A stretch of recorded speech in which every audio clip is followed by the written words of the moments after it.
ये नमः। आपदामपहर्तारं दातारं सर्वसम्पदां लोकाभिरामं श्रीरामं भूयो भूयो नमाम्यहम्।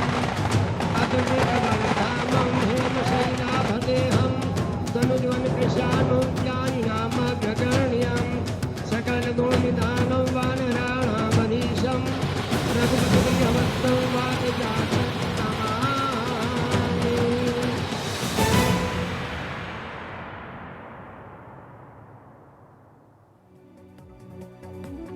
नमस्कार। प्राइम टाइम में आज मैं कादम्बिनी शर्मा हूं आपके साथ। दशहरा की आपको बहुत शुभकामनाएं। बंगाल, बिहार जैसी जगहों में दुर्गा पूजा के बाद दशहरा, कहीं रामलीला और फिर रावण दहन। देश भर में अलग अलग तस्वीरें दिख रही हैं, दशहरा की तस्वीरें, लेकिन सूत्र वही है, बुराई पर अच्छाई की विजय का। एक वक्त था जब ये बिल्कुल इतना ही था। नानी दादी की कहानियां थीं, किंवदंतियां थीं, चित्रकथाएं भी, लेकिन आज दशहरा का रंग बदल गया है। संस्कृति है पर राजनीति भी है, काफी है। जिस बुराई के पुतले को जलाते हैं वो बुराई भी सिर्फ उतना नहीं है, बुराई के भी कई रंग हैं। कई बुराइयां तो इतनी रंग बिरंगी हैं कि असली रंग दिखता ही नहीं है। दूर सीरिया में मासूमों को खरीदता बेचता, उनका सर कलम करता इस्लामिक स्टेट ही नहीं बल्कि अपने गली मोहल्लों में भी रावण है। जहां राम अच्छाई के प्रतीक हैं, रावण बुराई का। इन दो ध्रुवों के बीच भी कितने रावण हैं और लाख प्रलोभनों के बावजूद कितने राम हैं। लेकिन आज सबसे पहले जरा रंग राजनीति के और त्योहार के। तो सबसे पहले हम नजर डालते हैं कि यहाँ पर प्रधानमंत्री मोदी ने क्या किया है। विजयदशमी के मौके पर प्रधानमंत्री नरेंद्र मोदी लखनऊ के ऐशबाग में थे। रावण दहन के कार्यक्रम में उन्होंने हिस्सा लिया। हालांकि सुरक्षा कारणों से रावण दहन उनके जाने के बाद किया गया। इस मौके पर नरेंद्र मोदी स्वच्छता अभियान से लेकर बेटी बचाओ अभियान में शामिल होने का लोगों से आग्रह करते रहे। मोदी ने कहा कि हम अपने भीतर, अपनी सामाजिक संरचना के अंदर मौजूद बुराई को खत्म करें। दशहरे का एक संदेश ये भी है कि हम अपने भीतर की 10 कमियों का खात्मा करें। मोदी ने आतंकवाद को मानवता का दुश्मन बताते हुए कहा कि आतंकवाद के खिलाफ जटायु ने लड़ी थी लड़ाई। 125 करोड़ देशवासियों को अनाचार दुराचार के खिलाफ जटायु बनने की कोशिश करनी चाहिए। अब हर एक तो राम हो नहीं सकता। मोदी ने यह भी कहा कि हम युद्ध से बुद्ध की ओर जाने वाले लोग हैं, लेकिन कभी कभी युद्ध भी जरूरी हो जाता है। कई चीजें उन्होंने कही हैं। क्या क्या कहा है एक बार हम सुनते हैं। एक नारी के सम्मान के लिए रावण जैसी सामर्थ्यवान शक्ति के खिलाफ एक जटायु जूझता रहा, लड़ता रहा। आज भी अभय का संदेश कोई देता है तो जटायु देता है। और इसलिए 125 करोड़ देशवासी हम राम तो नहीं बन पाते हैं, लेकिन अनाचार दुराचार अत्याचार के सामने हम जटायु के रूप में तो कोई भूमिका अदा कर सकते हैं। आतंकवाद को कोई सीमा नहीं है, आतंकवाद को कोई मर्यादा नहीं है। वो कहीं पर जाकर के किसी भी मानवतावादी चीजों को नष्ट करने पर तुला हुआ है।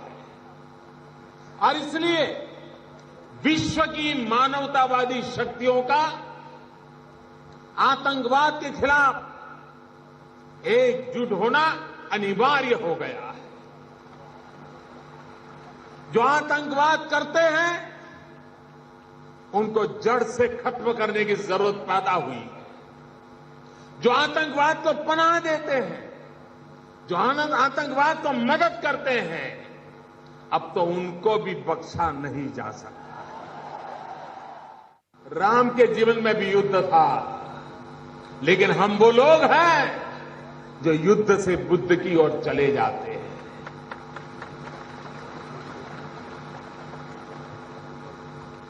समय के बंधनों से, परिस्थिति की आवश्यकताओं से युद्ध कभी कभी अनिवार्य हो जाते हैं, लेकिन ये धरती का मार्ग युद्ध का नहीं, ये धरती का मार्ग बुद्ध का है।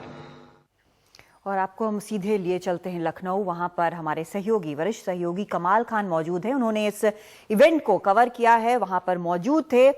कमाल, जिस तरह से हमने वहां पर राजनाथ सिंह को भी सुना, उन्होंने कहा कि पीएम ने संदेश दिया है कि भारत कमजोर नहीं है। हमने प्रधानमंत्री मोदी को भी सुना, उन्होंने कई बातें कही। आतंकवाद का रावण उन्होंने बताया। उन्होंने ये भी कहा कि हम युद्ध से बुद्ध की ओर जाने वाले लोग हैं, लेकिन कई बार युद्ध भी जरूरी हो जाता है। फिर उन्होंने ये भी कहा कि आतंक से लड़ने वाला पहला कोई सैनिक या नेता नहीं था, जटायु ने लड़ाई लड़ी थी। कई चीजें और बड़े अच्छे से जो संदेश दिए हैं। तो क्या हम ये माने कि बिना कुछ राजनीतिक कहे हुए एक तरह से प्रधानमंत्री मोदी ने चुनाव का बिगुल वहां पर फूंक दिया है? देखिए, ऐसा है कि दशहरे के मौके पे मोदी ने सिर्फ रावण के ऊपर सीधे हमले किए, बाकी सारे हमले बहुत संकेतों में किए। तीन बड़ी चीज है। पहले उन्होंने पाकिस्तान का नाम लिए बिना कहा कि आतंकवाद को पनाह देने वाले से भी निपटने का वक्त आ गया है। आतंकवाद पनाह देने वाला उन्होंने पाकिस्तान को कहा। उन्होंने कहा कि बेटियों के साथ अन्याय नहीं होना चाहिए, चाहे वो किसी धर्म की हो, चाहे वो किसी आर्थिक पृष्ठभूमि की हो, और चाहे किसी परंपरा के नाम पे ही क्यों ना हो। इस तरह से वो 3 तलाक के ऊपर चोट कर रहे हैं, जिसके बारे में अभी सुप्रीम कोर्ट में सरकार ने एफिडेविट दिया है और ये कहा है कि ये लिंग भेद है और महिलाओं के साथ ये अन्याय है, गैर बराबरी है, उनके साथ अत्याचार है। चूंकि राम की विजय का मौका था तो उन्होंने जय श्री राम के बहुत जोरदार नारे लगवाए और उन्होंने कहा कि इसकी गूंज जो है वो बहुत दूर तक जानी चाहिए। तो बहुत सारी बातें उन्होंने सांकेतिक ढंग से कही, सामाजिक कुरीतियों के ऊपर भी चोट किया और बहुत खूबसूरती से उन्होंने चोट किया अपने भाषण में। और बहुत सारी चीजें जो संकेतों में उन्होंने कही हैं, जो बहुत सटल तरीके से उन्होंने कही हैं, ये एक बहुत अच्छे मजे हुए सियासतदान के भाषण की खूबसूरती हो सकती है। जी, लेकिन जो आरोप लग रहे थे उनके ऊपर कि राजनीति करने आ रहे हैं, सीधे तौर पे तो इस तरह की कोई चीज हुई नहीं। अब भले ही आरोप फिर से लगाए जाएं कि उन्होंने संकेतों में ये कहा, क्योंकि संकेतों में तो आज काफी कुछ हो गया। हाँ, देखिए, दरअसल है क्या कि हर चीज शायद डायरेक्ट कहने की जरूरत नहीं होती है। एक पढ़े लिखे आदमी को गाली देने के लिए गाली बकने की भी जरूरत नहीं होती है। जहां हम खड़े हैं इसी मैदान के बगल में हमारे दाहिनी तरफ बहुत बड़ी बड़ी होर्डिंग्स लगी हुई थी जिसपे लिखा हुआ था, we welcome to Avengers of Uri. Uri का बदला लेने वाले मोदी का हम स्वागत करते हैं। उनकी बहुत बड़ी बड़ी तस्वीरें लगी हुई थी, हैट पहने हुए। राजनाथ सिंह की तस्वीरें लगी हुई थी। और जो रावण जल रहा था यहाँ पे, रावण, भले रामलीला एक धार्मिक सांस्कृतिक पर्व है, लेकिन रावण हमेशा यहाँ सियासी होता है। यूपीए 2 के टाइम पे जो यहाँ पे रावण जला था, उसके हर सिर के ऊपर एक स्कैम का नाम लिखा हुआ था। 2G स्कैम और कोल स्कैम वगैरह वगैरह लिखा हुआ था। जब मोदी जी की सरकार आई, उसके बाद जब लव जिहाद के ऊपर सियासत होने लगी तो लव जिहाद का रावण जला था यहाँ पे। जब सर्जिकल स्ट्राइक हुई तो आज वो आतंकवाद का रावण जल रहा है। और बीजेपी के एक एमपी ने कल हमसे कहा कि हम लोग सारे भगवती जागरण वगैरह में अपने क्षेत्र में जाते हैं, रामलीलाओं में जाते हैं और लोगों से बात करते हैं जो सर्जिकल स्ट्राइक हुई इसके बारे में। हाँ। बहुत अच्छा रिस्पांस है और बहुत लोगों के अंदर देशभक्ति का एक जोश है। तो आप उस चीज को अगर डायरेक्ट ना भी कहें, लेकिन आपके कई सारे एक्शन से एक ऐसा माहौल बनता है जो एक तरह की सियासत आपके पक्ष में खड़ी करता है। जी, बहुत शुक्रिया आपका कमाल इस पूरी जानकारी के लिए। तो सियासत जरूरी नहीं है कि बिल्कुल जो कहते हैं कि कुल्हाड़ी मारकर की जाए, लेकिन जो सटल तरीके से हल्के हल्के से बोलकर भी जो सियासत होती है वो भी बहुत जबरदस्त होती है। और अगर पार्टियां हैं, नेता हैं, तो सियासत भी तो होगी, सियासत उनका काम है। लेकिन एक और चीज आपको हम दिखाते हैं, और क्योंकि इससे जरा जुड़ी हुई है बीजेपी से, तो विजयदशमी के मौके पर आरएसएस के प्रमुख मोहन भागवत ने अपने वार्षिक दशहरा भाषण में मोदी सरकार की तारीफ की और सर्जिकल स्ट्राइक्स को देश के लिए एक बड़ी कामयाबी बताया। और इस बार खास बात ये रही, जो नजर जिस पर सबकी थी, वो ये कि 1925 के बाद पहली बार आरएसएस के कार्यकर्ता नई पोशाक में नजर आए।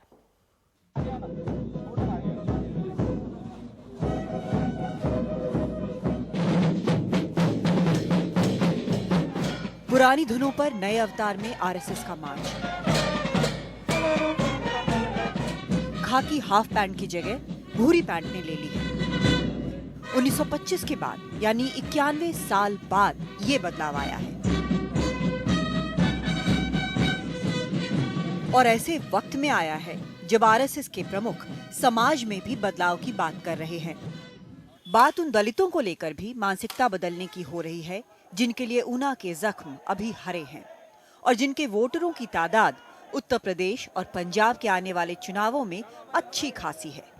अभी मध्य भारत में सर्वेक्षण किया, उस प्रांत ने 9000 गांवों में सर्वेक्षण किया।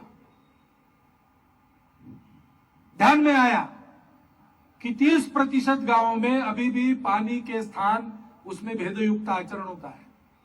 संघ की शाखा ने यह सामाजिक समता के दृष्टि से कदम आगे बढ़ाने का काम हाथ में लिया है। शाखाएं अपने अपने गांव में अपने अपने मोहल्ले में नागरिकों से बातचीत करेगी, उनका मन बनाएगी। देर लगेगी लेकिन ये भेद समूल नष्ट स्वयंसेवक करेंगे। जात पात और भेदभाव करना बंद होना चाहिए। इसी को लेकर स्वयंसेवक संघ ने एक बहुत ही बड़ा सर्वेक्षण 9000 गांवों में किया है, जहां पर बहुत बड़े मात्रा में भेदभाव पाया गया। फुल पैंट से सेल्फी, बीजेपी की विचारधारा के संरक्षक बदल रहे हैं। ज्यादा से ज्यादा लोगों तक पहुंचने और नौजवानों को अपने साथ लेने की कोशिश में। नागपुर से कैमरा सहयोगी आनंद मलिक के साथ केतकी आंग्रे, एनडीटीवी इंडिया के लिए। और अब आपको दिल्ली का दशहरा भी दिखा देते हैं। दिल्ली में भी कई जगह आज रावण दहन का कार्यक्रम आयोजित किया गया है। दिल्ली के लाल किला मैदान में इस मौके पर राष्ट्रपति प्रणब मुखर्जी, उपराष्ट्रपति हामिद अंसारी, पूर्व प्रधानमंत्री मनमोहन सिंह, कांग्रेस अध्यक्ष सोनिया गांधी और पूर्व लोकसभा स्पीकर मीरा कुमार मौजूद रहे। इस मौके पर राष्ट्रपति ने संदेश दिया कि दुर्गा पूजा खत्म होने के बाद गाँव से आया हूँ। आज दशहरे का मौका है, कल मुहर्रम है। सभी लोग शांति और भाईचारे से त्योहार मनाएं। प्रधानमंत्री नरेंद्र मोदी का भी संदेश पढ़ा गया, जिसमें उन्होंने कहा कि दशहरा बुराई पर जीत का संदेश देता है। और ये जो आप तस्वीरें देख रहे हैं ये लवकुश रामलीला की है और जिस तरह से पाकिस्तान के कब्जे वाले कश्मीर में आतंकियों के कैंप पर सर्जिकल स्ट्राइक्स के बाद जो माहौल बना वो इस बार यहाँ पर दिख रहा है, कई जगह पर दिख रहा है। और लवकुश रामलीला कमेटी ने आतंकवाद को थीम बनाते हुए इस बार जो रावण बनाया उस पर लिखा गया पाकिस्तान। ये वाला जो है इस पर लिखा गया पाकिस्तान। इस रामलीला में दिल्ली के मुख्यमंत्री अरविंद केजरीवाल मुख्य अतिथि रहे।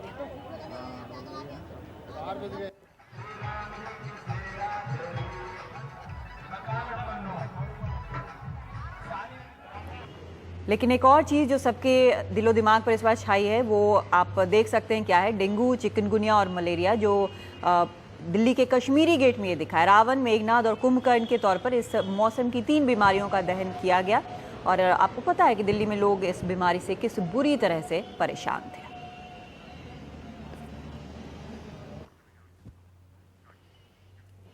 तो अलग अलग रावण, सियासी रावण और पुराने रावण, नए रावण, हर प्रकार के रावण, चिकनगुनिया, डेंगू के रावण, सब प्रकार के रावण इस बार नजर आ रहे हैं और पाकिस्तान को भी रावण बनाकर जलाया गया है। लेकिन इस पर चर्चा करना बहुत ज़रूरी है कि आज के कॉन्टेक्स्ट में, आज की तारीख में रावण क्या। हमारे साथ 2 खास मेहमान हैं और वो मेहमान हैं पुरुषोत्तम अग्रवाल हैं, समाजशास्त्री हैं, लेखक हैं, और शिवशंकर नागर हैं जो कि रावण बनते हैं, कई वर्षों से रावण बन रहे हैं और हमारे साथ खास स्टूडियो में आए हैं। आप दोनों का बहुत स्वागत है। शिवशंकर जी, सबसे पहले तो मैं आपसे ही पूछना चाहूंगी कि हर साल लोग रावण जलाते हैं, रावण दहन करते हैं, लेकिन हर साल रावण वापस भी तो आता है। क्या कभी रावण खत्म नहीं होता? हर प्रकार के हम देख रहे हैं, अलग अलग रावण हर बार होते हैं। बिल्कुल ठीक कहा आपने। हर साल कोई ना कोई बुराई इतनी हावी हो जाती है समाज के ऊपर कि उसको ख़त्म करना बड़ा ज़रूरी हो जाता है। एक के बाद एक बुराई दबती है, दूसरी खड़ी हो जाती है। तो इसलिए हर साल आप देखेंगे कि कोई ना कोई रावण उस बीमारी को लेकर के, उस परेशानी को लेके, उस समस्या को लेके हमेशा जलाए जाते हैं और उनका दहन किया जाता है। रावण हर साल मरता है, मगर अगले ही दिन फिर कोई ना कोई बुराई के रूप में रावण खड़ा हो जाता है समाज में। तो समाज में बुराइयों का अंत नहीं होने वाला, रावण नहीं मरने वाला। पुरुषोत्तम जी, आप तो लेखक हैं, आप समझते हैं, जिस तरह से हम राम को मानते हैं कि अनंत हैं, उसी तरह क्या रावण भी वैसे ही हैं? देखिए, अगर आप समकालीन राजनीति और समकालीन प्रतीकात्मकताएं जो हैं जी, उनसे अलग अगर जाएं और भारतीय काव्य दृष्टि में जाएं, जिसने राम कथा के एक ऐतिहासिक बीज को लेकर इतना बड़ा वृक्ष उत्पन्न किया है, तो उसमें हमें ये ध्यान देना चाहिए कि राम कथा में रावण खलनायक नहीं है, रावण प्रतिनायक है। जी, रावण के अपने मानवीय गुण हैं, रावण के अपने मानवीय अवगुण हैं, और उसी तरह वाल्मीकि जैसे कथाकारों के यहाँ और अन्य कथाओं में राम की भी अपनी सीमाएं, दुर्बलताएं रेखांकित की गई हैं। हमें यह भी ध्यान रखना चाहिए कि रावण को प्रतिनायक के रूप में बताने वाला ये जो पूरे का पूरा कथा प्रवाह है, इसमें रावण उद्भट विद्वान है, प्रकांड पंडित है, वीणा का वादक है और ज्योतिष का अद्भुत ज्ञाता है। हमें यह भी ध्यान रखना चाहिए कि रावण स्वयं ब्रह्मा के अंश माने जाने वाले प्रजापति पुलस्त्य का पौत्र है और ऋषि विश्रवस का पुत्र है। इसलिए ये जो चलन चला है, रावण को एक सपाट ढंग से केवल और केवल बुराई का प्रतीक मान लेना और उसका पुतला जलाना, ये मुझे लगता है कि ये पुतला जलाने तक तो ये थोड़ा फ्लैटली या सपाट तौर पर मान लिया जाता है, बड़ा ब्लैक एंड व्हाइट कर दिया जाता है। लेकिन हाल के दिनों में मैं जो एक चर्चा देख रही हूँ, वो कहीं ना कहीं उस चर्चा का जो उसकी जो दिशा है वो ये है कि मर्यादा पुरुषोत्तम राम है, परफेक्ट ह्यूमन बीइंग है, लेकिन एक्चुअली उनसे कहीं ज्यादा मानवीय जो हैं वो रावण है, क्योंकि रावण में दुर्बलताएं हैं। इस तरह की भी एक चर्चा चल पड़ी है। देखिए, ये चर्चा जो है ये हमारे समाज की ताकत की सूचना देती है। हाँ। हमारे समाज की ये ऐतिहासिक रूप से ताकत रही है कि ये अपने आप पर निरंतर पुनर्विचार करता रहा है। अब जैसे पुतला दहन वगैरह के विजुअल्स आपने दिखाए, नागर जी यहाँ मौजूद है। हाँ। मैं सुबह से सोशल मीडिया पर नौजवानों द्वारा सर्कुलेट किया जा रहा एक मैसेज देख रहा हूँ। हाँ। और वो मुझे बहुत विचारोत्तेजक लगा। हाँ। मैं आमतौर से सोशल मीडिया से बहुत निराश रहता हूँ, लेकिन आज जो मैंने मैसेज देखा है और वो नौजवान लड़के लड़कियों द्वारा सर्कुलेट किया गया है, उसकी भाषा से जाहिर है कोई इंग्लिश में चल रहा मैसेज है।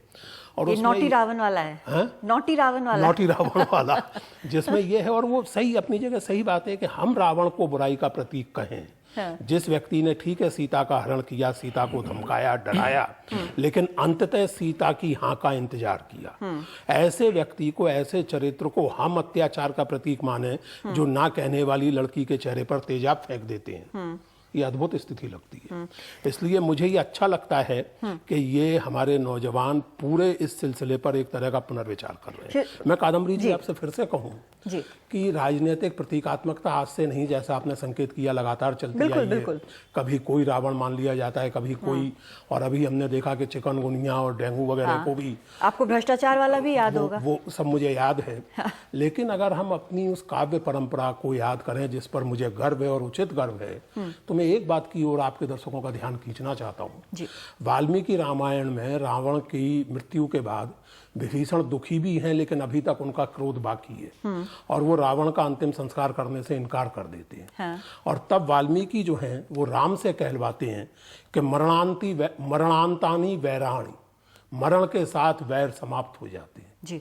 हमारा प्रयोजन सिद्ध हो चुका, सीता वापस मिल गई, हमारी विजय हो गई, अब मृत्यु के बाद वैर नहीं होना चाहिए। और आगे जो कहते हैं वो तो इतना रोमांचक कथन है कि मृत्यु के बाद ये सिर्फ तुम्हारा ही नहीं, मेरा भी भाई है। हाँ। इसका आदर पूर्वक अंतिम संस्कार करो।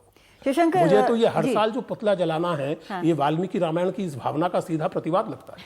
शिवशंकर जी, बहुत सालों से आप रामलीला कर रहे हैं, रावण बन रहे हैं, तो आपको लगता है कि लोगों का नजरिया आपके प्रति क्या बदला है सालों में? क्या आपको लगता है कि रावण बिल्कुल एक घृणित कैरेक्टर से, एक ब्लैक कैरेक्टर से कहीं ना कहीं अब ग्रे एरिया में आता जा रहा है? जी हाँ, बिल्कुल आप ठीक कह रही हैं। देखिए, वैसे तो जो मेरा अपना मत है वो ये है कि रावण बुराई का प्रतीक है। अगर अच्छाई के रूप में हम राम जी को देखते हैं तो बुराई के प्रतीक के रूप में रावण को भी देखना पड़ेगा। ठीक है। क्योंकि रावण ने अपनी मुक्ति के लिए कुछ ऐसे अपराध भगवान के किए कि वो मुझे अक्षम्य अपराध किए जो मुझे क्षमा ना कर सके, इसीलिए उसने इस तरीके का ये किया, कृत्य किया जो घृणित था। ठीक है। उसके पश्चात अब धीरे धीरे, क्योंकि रामलीलाओं में हम लोग भी रावण के उस पक्ष को भी उजागर करते हैं, मंचित करते हैं, जिसमें रावण की अच्छाइयां दिखाई गई हैं। रावण रामेश्वरम की स्थापना करने के लिए जा रहा है, उससे पहले सीता जी के पास जा रहा है, वहां कहता है देवी सीता, वो उनके चरण स्पर्श करती है, वहां आशीर्वाद देता है। तो जो रावण का अच्छा पक्ष है उसको भी अब रामलीलाएं उजागर कर रही हैं। इसलिए रावण के प्रति भी लोगों का थोड़ा सा नजरिया बदल रहा है पहले से, मगर उन सब के बावजूद रावण बुराई का प्रतीक है और रहेगा। रावण के कर्म ऐसे थे, चाहे उसने अपनी मुक्ति के लिए किया, चाहे कुछ किया, किसी का अपहरण करना छोरी से, छीना जोरी से, वो अच्छा तो कभी भी नहीं कहा जाएगा। उसने शायद ये इसीलिए किया कि मैं भगवान का ऐसा अपराध करूं कि मुझे क्षमा ही ना कर सके। मगर रावण बुराई का प्रतीक था और रहेगा। राम मर्यादा पुरुषोत्तम है, अच्छाई के प्रतीक हैं, रहेंगे। अगर हम अच्छाई को, बुराई को भी अच्छाई के बराबर लाके खड़ा कर देंगे तो कोई हल नहीं निकलने वाला, और बल्कि और वाद विवाद बढ़ेगा ही उससे। पुरुषोत्तम जी, जो यहाँ पर शिवशंकर जी कह रहे हैं वो बहुत सही बात कह रहे हैं, लेकिन एक और चीज मैं कादम्बरी, एक बात अगर नागर जी की बात सुन के मुझे एक बात ध्यान में आई जो बहुत महत्वपूर्ण है। नागर जी ने सही कहा कि रावण ने जानबूझकर ऐसे कर्म किए जो पौराणिक मान्यता है कि उसकी मृत्यु भगवान के हाथों हो। असल में तुलसीदास के यहाँ ये प्रसंग बहुत मार्मिक ढंग से आता है। जब खरदूषण के वध का समाचार रावण तक पहुंचता है तो वो जानता है और कहता है, तुलसीदास जी उससे कहलवाते हैं कि खरदूषण मौसम बलवंता, मार सके को बिनु भगवंता। तो यानी मेरी मुक्ति का समय आ गया, भगवान आ गए, अब मेरा वध होगा और इस तरह मेरी मुक्ति होगी। सही कहा उन्होंने। एक चीज और जानना चाहती हूं, बहुत जरूरी महत्वपूर्ण, रावण का अपराध केवल सीता के अपहरण तक सीमित नहीं था उन मान्यताओं में। असल में एक कथा ये भी है कि कैकेयी ने जानबूझ के राम को वन भेजा ताकि रावण का वध हो सके, क्योंकि रावण बहुत अत्याचारी शासक पहले से था। और उसके अत्याचारों में इतनी सारी कथाएं इससे जुड़ी हुई हैं कि वो कहीं ना कहीं मुझे लगता है कि रामलीला में पीछे छूट जाती है। बिल्कुल बिल्कुल। कादम्बरी, इसके बारे में मैं एक बहुत महत्वपूर्ण बात मैं कहना चाहता हूँ। रावण के अत्याचारों में एक बहुत बड़ा अत्याचार ये था कि वो ऋषियों पर बेहद अत्याचार करता था। बिल्कुल बिल्कुल। और बाय द वे, ऋषि उस समय उन्हीं को कहते थे जिन्हें आज इंटेलेक्चुअल्स कहते हैं, ये ध्यान रखना चाहिए। इस पे विचार अलग हो सकते हैं। बौद्धिक लोग, ऋषि बौद्धिक कर्म करते थे, पढ़ते लिखते थे, पढ़ाते थे, इसीलिए ऋषि कहलाते। मैं यही इसके ऊपर कहना चाहता हूं कि रावण ने जो बुराइयां करी वो इसीलिए उसका ये काम अंत हुआ, भगवान ने उनको मारा। और जहां तक उनके जन्म के विषय की बात है, रावण के अंदर ब्रह्मा का अंश था, ऋषियों का अंश था, यक्षों का अंश था, राक्षसों का अंश था, सब चीजों से बनकर के रावण बना था। और इसीलिए उसके अंदर सारे गुण मौजूद थे। वो अच्छा भी था, वो विद्वान भी था, वो ज्योतिष का, शास्त्र का ज्ञाता भी था, वो संगीत शास्त्र का ज्ञाता भी था, उसमें सर्वगुण संपन्न। क्योंकि राम ने रामेश्वरम की स्थापना के लिए 3 बातें रखी थी कि जो नैष्टिव शैव हो, ब्राह्मण हो और चारों वेदों का ज्ञाता हो। तब उन्हें बताया गया कि निकट स्थानों में जिसके अंदर ये तीनों गुण मौजूद हों वो सिर्फ रावण है। रावण को आचार्य बनाया गया।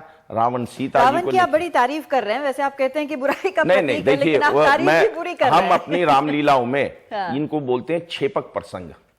और हम शालीमार बाग रामलीला कमेटी की मैं स्पेशली बात करता हूं, उसके अंदर हम ये छेपक प्रसंगों को दिखाते हैं। सभी रामलीलाओं में दिखाते हैं नागर जी। बहुत सी में नहीं थे, अब हाँ दिखाने लगे होंगे, मगर ये बहुत सारे छेपक प्रसंग हम, यानी प्रतिदिन 1 या 2 छेपक प्रसंग हम अवश्य दिखाते हैं रामलीला। ये बहुत मार्मिक बात कह रहे हैं। मुझे अपने बचपन की रामलीला याद है। सर एक मिनट, आप बात पूरी कर लीजिए। तो वो छेपक प्रसंग इसलिए दिखाए जाते हैं कि जो इन किद्वंतियों के को सहारा देती हैं या उनको मिथक बनाती हैं।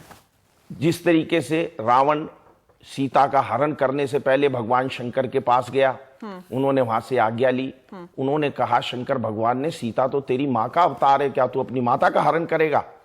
तो उसमें वो कहता है कि मैं अपनी माता का हरण करूंगा मगर उसको माया से ले जाऊंगा, हाथ नहीं लगाऊंगा।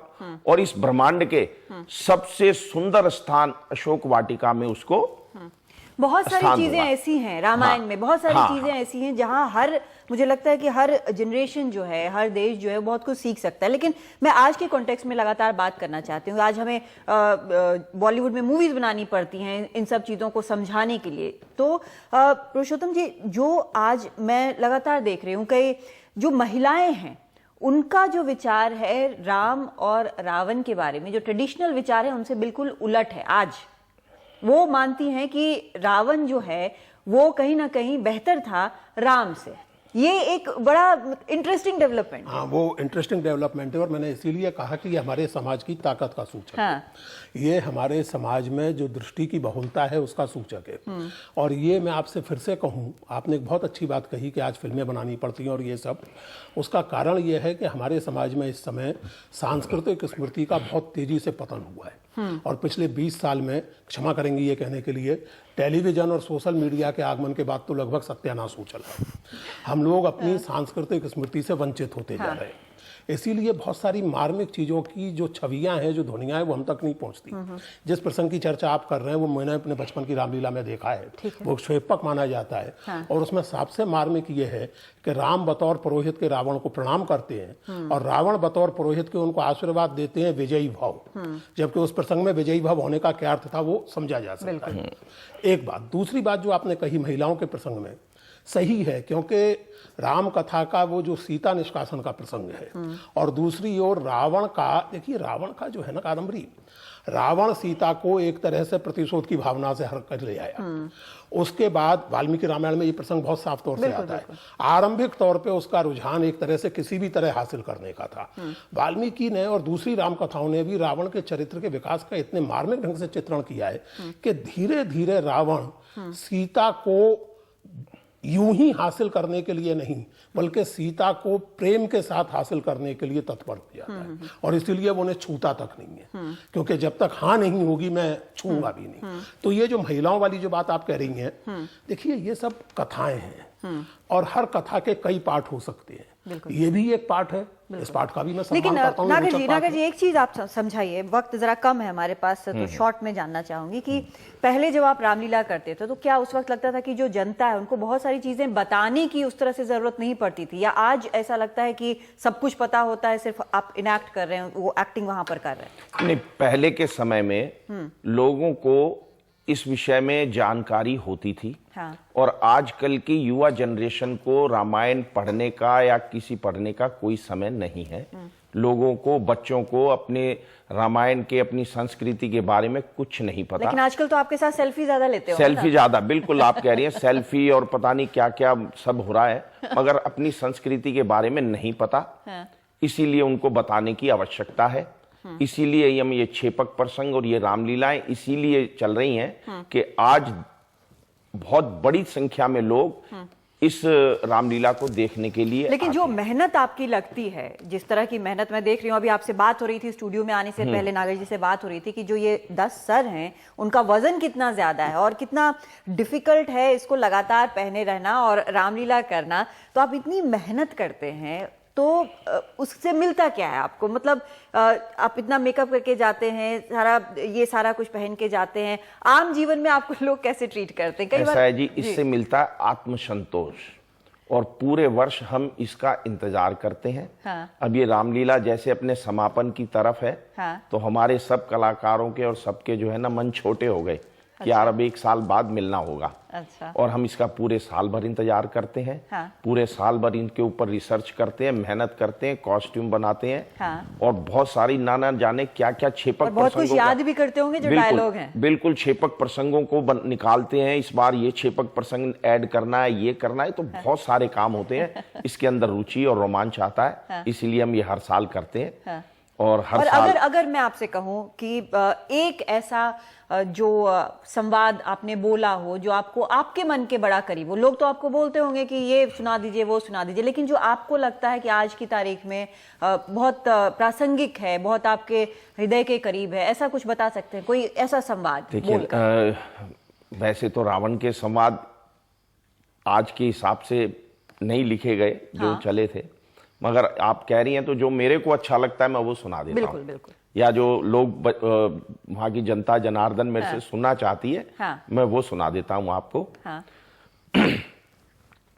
मुझसा तेजस्वी योद्धा और प्रतापी, जिसकी भुजाओं का हर छोटा बड़ा बल मानता है, जिसके हुक्म को स्वयं इंद्र भी नहीं टालता है, मैं वो रावण हूं रावण। बेशुमारों को तहे खाक बिछाया मैंने, मौत की गोद में लाखों को सुलाया मैंने, शरबते मर्ग करोड़ों को पिलाया मैंने, जमी तो चीज क्या है खुदाई को भी हिलाया मैंने।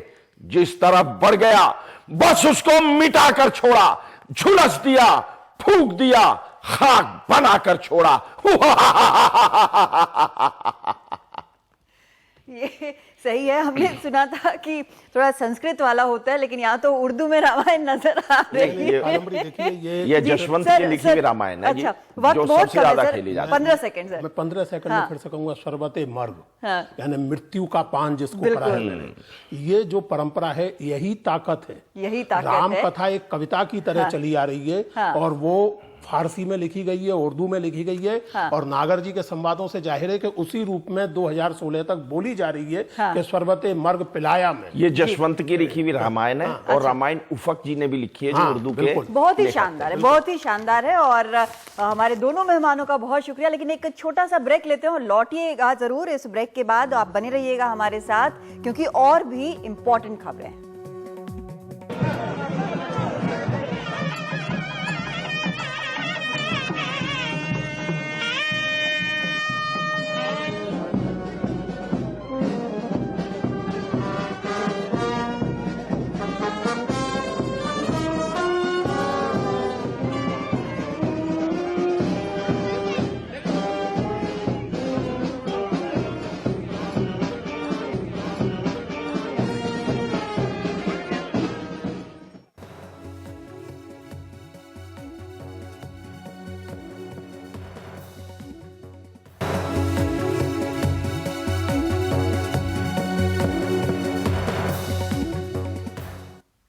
तो हमने बात कर ली रामायण की, हमने बात कर ली रावण दहन की, हमने बात कर ली पूजा पाठ की, लेकिन अब कुछ खाने पीने की भी बात होनी चाहिए। तो दशहरे की सुबह अहमदाबाद की बात आपको हम बता रहे हैं। यहाँ का नज़ारा कुछ और होता है। वहाँ शाम से ज़्यादा इंतज़ार किस चीज़ का होता है ये भी आप देखेंगे। वो खास चीज़ है फाफड़ा और जलेबी के नाश्ते का, जिसका इंतज़ार होता है। गुजरात में नवरात्रि की 9 रातों का नाच गाना गरबा डांस खत्म होने पर दशहरा की सुबह से ही नाश्ते की दुकानों पर इस तरह की कतारें दिखती हैं। ज्यादातर लोग सिर्फ 2 चीजें ही खाने के लिए लालायित दिखे, बेसन के आटे से बना फाफड़ा और जलेबी। पिछले करीब 100 सालों से अहमदाबाद में दशहरे के दिन फाफड़ा जलेबी खाने की परंपरा चली आ रही है। पता नहीं, लेकिन गुजरात में फाफड़ा जलेबी का बहुत महत्व बड़ा है। ये परंपरा कैसे शुरू हुई इसके बारे में तो लोग नहीं जानते, लेकिन हर कोई अपने मन से कहानी गढ़ता है। तो किसी को इस बात से कोई लेना देना नहीं है कि इसकी क्या वजह है। दरअसल फाफड़ा जलेबी गुजरातियत की मिसाल बनता जा रहा है। राम ने यह साबित कर दिया पृथ्वी पे सत्य का विजय हुआ है, इसीलिए लोग इसी खुशी में जलेबी और फाफड़ा खाते हैं। और हमारे देश में कितने पूरे अहमदाबाद और पूरे गुजरात में कितने करोड़ों रुपए का जलेबी फाफड़ा आज खाएंगे, फिर भी किसी को ये कष्ट नहीं होगा कि क्यों आज खर्चा हुआ। फाफड़ा जलेबी बी गुज्जू। दशहरे वाले दिन अहमदाबाद में रावण भी जलते हैं, लेकिन सिर्फ अहमदाबाद में ही लोग इस एक ही दिन में 7 से 10 करोड़ का फाफड़ा और जलेबी चट कर जाते हैं। अहमदाबाद से कैमरामैन नटवर के साथ राजीव, एनडीटीवी इंडिया के लिए। और इन सब से एक अलग खबर आपको दिखा रहे हैं जो आपका देखना जरूरी है। ये एलओसी से लगे नौशेरा सेक्टर से एक ग्राउंड रिपोर्ट है। भारत के पीओके में सर्जिकल स्ट्राइक के बाद नौशेरा में सबसे ज्यादा सीज फायर वायलेशंस हुए हैं। यहां पर जवान लगातार नजर बनाए हुए हैं ताकि घुसपैठ भी रोक सकें और पाकिस्तान की बॉर्डर एक्शन टीम BAT के हमले भी रोक सकें। इन ऊंची नीची पहाड़ियों के बीच ये रास्ते आपको नियंत्रण रेखा पर मौजूद चौकियों तक ले जाते हैं। यहाँ एहसास होता है कि भारत पाकिस्तान के बीच गोलीबारी के दौरान सरहद की रक्षा कितना जोखिम भरा काम है। उड़ी हमला जिसमें सेना के 19 जवान मारे गए और सर्जिकल स्ट्राइक के बाद हमें पहली बार LOC पर जाने का मौका मिला है। यहाँ पहुंचना आसान नहीं। कई बारूदी सुरंगों से बचते बचाते एक कठिन रास्ते से हम यहाँ पहुंचे हैं। यहाँ से आगे रास्ता बंद है। आगे वहां ऊपर पाकिस्तान का कब्जा है। पाकिस्तान की सेना के लगाए लाल झंडे इस बात का संकेत हैं कि किसी भी संदिग्ध आवाजाही पर फायरिंग हो सकती है। ये नौशेरा सेक्टर है, जहां बीते एक महीने में युद्ध विराम का सबसे गंभीर उल्लंघन हुआ है। यहां करीब ही नियंत्रण रेखा के पार भारतीय सेना ने आतंकियों के लॉन्च पैड ध्वस्त करने के लिए 29 सितंबर की रात को सर्जिकल स्ट्राइक को अंजाम दिया। नियंत्रण रेखा पर पहरा दे रहे जवानों ने बताया कि पाकिस्तान की ओर से युद्ध विराम उल्लंघन और घुसपैठ की कोशिश का जोरदार जवाब दिया जा रहा है। सीमा से घुसपैठ को नाकाम करने और पाकिस्तान की बॉर्डर एक्शन टीमों यानी बैट के हमलों का जवाब देने की यहां पूरी तैयारी है। बैट भारतीय ठिकानों पर हमले करने के लिए अक्सर नियंत्रण रेखा लांघने की कोशिश करती हैं। जो दुश्मन ने यहाँ पे अनप्रोवोक्ड सीज फायर वायलेशन किया है, उसका जवाब दुश्मन को ऑलरेडी दे दिया गया है और अच्छी तरह दिया गया है, जिसके कारण आप देख सकते हैं कि 2-3 रनों से पहुंचे है। जवान यहाँ 24 घंटे चौकस रहते हैं। ऐसी सुरंगें उन्हें जमीन के अंदर बने बंकरों तक ले जाती हैं। ये बंकर भारी गोलीबारी और फायरिंग में भी टिके रहने के लिहाज से बनाए गए हैं। जवानों को आधुनिक हथियारों और रात में देख सकने वाली नाइट विजन डिवाइसेस से लैस किया गया है। इसके अलावा बॉडी सेंसर और ये दूरबीन भी दूर से ही घुसपैठियों का पता लगाने में सक्षम हैं। मैं MMG फायरर हूँ। मेरे सामने जितना भी इलाका मेरे जिम्मेवारी का इलाका है। इसमें यदि दुश्मन हरकत करने की कोशिश करता है या अंदर आने की कोशिश करेगा तो मैं उसे बिल्कुल बर्बाद कर दूंगा। रात गहराते ही नियंत्रण रेखा पर लगी बाड़ पर रोशनी की जाती है। रात के अंधेरे में घुसपैठ और युद्ध विराम उल्लंघन से निपटने के लिए सेना यहां हर वक्त मुस्तैद रहती है। नौशेरा से दर्शन कुमार के साथ जफर इकबाल की रिपोर्ट, NDTV इंडिया। और अब चलते चलते कुछ तस्वीरें नवरात्रि के बाद दुर्गा विसर्जन और होली खेला की।